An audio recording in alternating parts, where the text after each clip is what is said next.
Hello there, welcome back. Today's show is with Tom Stoppard's Rosencrantz and Guildenstein Are Dead. This is an adaptation from 1990-91 of a famous play written years before. And this was the only film he ever directed. He adapted his play into film, directed it. It stars Gary Oldman, Tim Roth and Richard Dreyfuss. The whole idea of this, which if you're a theatre person you'll know, was basically Guildenstern, Rosencrantz and Guildenstern are two characters, two minor characters within Hamlet who wander through in the background, who are not that important to the play, but they're there. So Tom Stoppard made a play about them, and Hamlet's in the background and they're in the foreground instead. I've never seen the play, I've never read the play, I'm just seeing this from the film itself, the film that Stoppard made. Apparently it's not entirely faithful to the play. Apparently it was an adaptation of the play. He didn't stick to the play entirely, so that's the way it goes. So I'm just going by the film. I can just go by the film then. Basically, Rosencrantz and Guildenstein, you can't ever tell who's who, like who's Rosencrantz, who's Guildenstein, because they're in a fog. They don't know who's who. They can't remember beyond a certain point. They can't remember how they got into this situation, why they're in the situation, but all they know is they're wandering through Hamlet and they're in this fog where Gary Oldman's character is more of an inventor type. He's more curious of the world, he's more naive, and Tim Roth is the more cynical one. But that's within their characteristics. I mean, they're both bumbling fools basically. Like, Tim Roth's character thinks he's much more clever than he really is. He spots obvious things and thinks they're really significant, you know, but he's not that clever, really. And Gary Oldman spots a lot of stuff that's going to be invented in the future, but he never puts two and two together. He's on the verge of something, but he's never quite there. So they're almost like the head and the heart, but very ill-defined within their own space. So they're well defined within the story. It's just in their heads they're not quite as clever as they think they are. They're both very confused. There's something going on, they can't quite work it out. So within the situation, these two minor characters who don't know who they are wandering through Hamlet. And they're interacting, but they're always not catching the full meaning of anything. They're seeing things go on, but they can't quite place what's going on. And within the play, they're seeing elements that will lead to the tragedy of Hamlet, and they see like plays within plays, and these plays point to where Hamlet's going to go within Hamlet's story. So it's very postmodern. It's kind of showing that Hamlet, some of the conventions of Hamlet were very conventions within storytelling at the time, but a lot of those plays are no longer seen, so we just assume Hamlet came from nothing. In fact, it's a basic genre story done very well, and then all the inspirations fell away, and all you've got left is Hamlet. So you've got that element of the story, where all the kind of old-fashioned genres that we no longer know about, unless you're a kind of scholar, how they influenced Hamlet. You've also got the take of Hamlet himself. Who is he? What's he about? And Ian Glenn plays Hamlet. He's a really terrific Hamlet because he plays him without the affectation of, you know, the Olivier version or the Kenneth Branagh version, which were very talky in a way that was, they kind of played up the Machiavellian nature of Hamlet more than the potential craziness and the emotion of what's going on and what's causing his problems. Glenn's more emotional, but you still see the potential plotting within his actions. Like, there's always going to be two meanings. It could be he's, you know, stressed and emotional, but also he could be playing a part, or he might not even be knowing which one's which.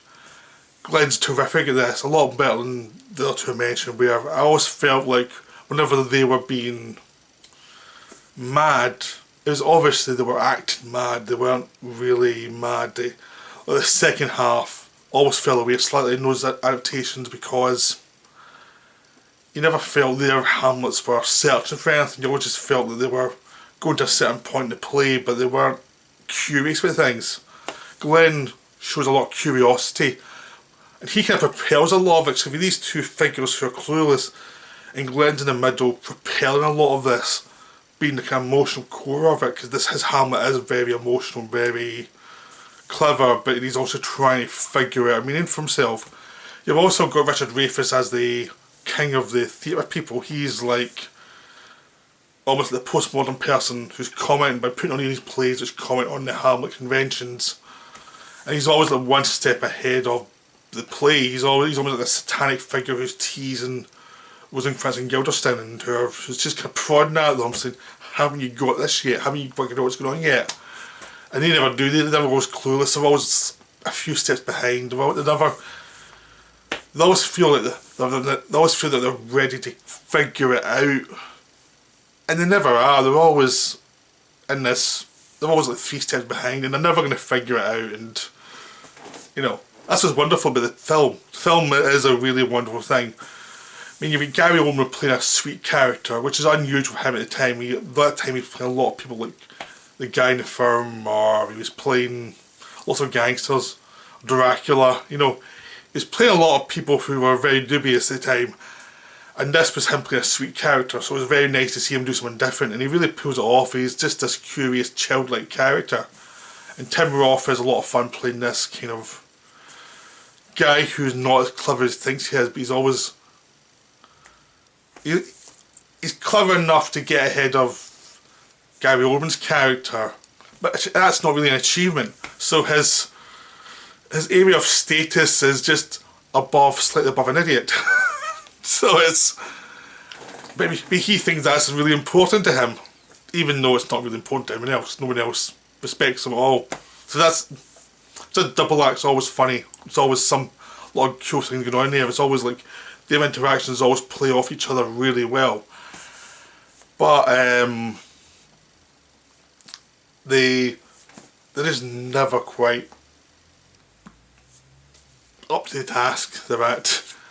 What's terrific about this film is I heard it is obviously theatrical. It was based on a play and it's very wordy, but I've heard it was too theatrical, and I saw it recently, and it really, it was theatrical, but it wasn't too theatrical. There was mood.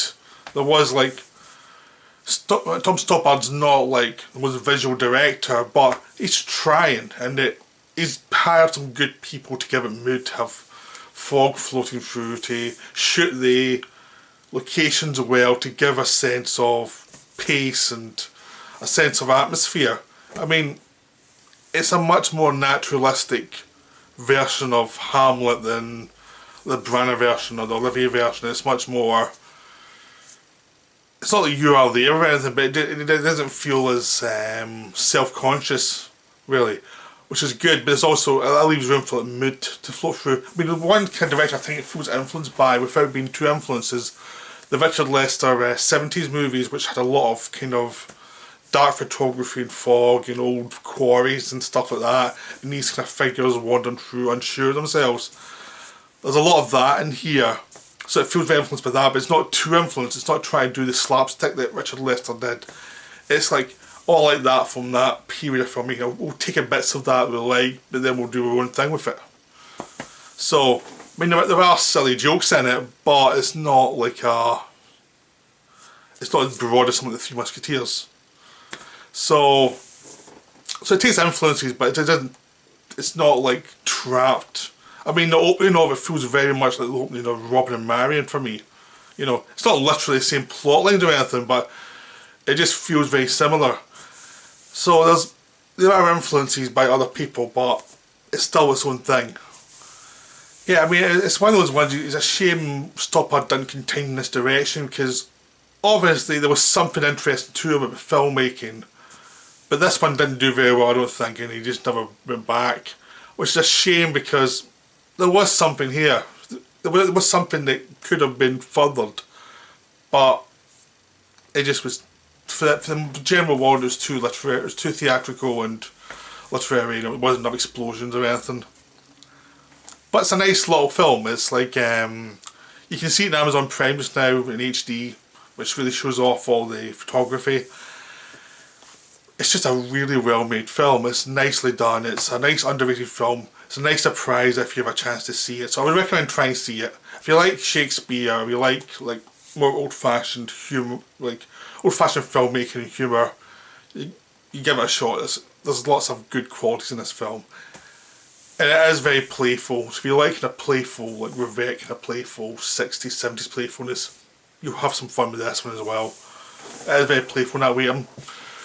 I'm trying not to give away, like, there is a couple of things when they reveal, the reveal of what's going on has been used so many times now that it's not a big surprise, but it's still well done within the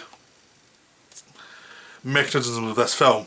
You know, it's like, I figured it out, but it doesn't really matter. I figured it out. It's still satisfying as a story. You know, well, that's always a good thing. Is if you see something like, if a convention's is now well known, we still enjoy it because of the way it's told as a story and the way the characters interact. That's still fine, for me at least. Originality is nice, but if you can do something within well-worn story tropes, that's still a good thing to do. Well, I hope you enjoyed that. I'll be back soon with another film to talk about, and I'll see you then.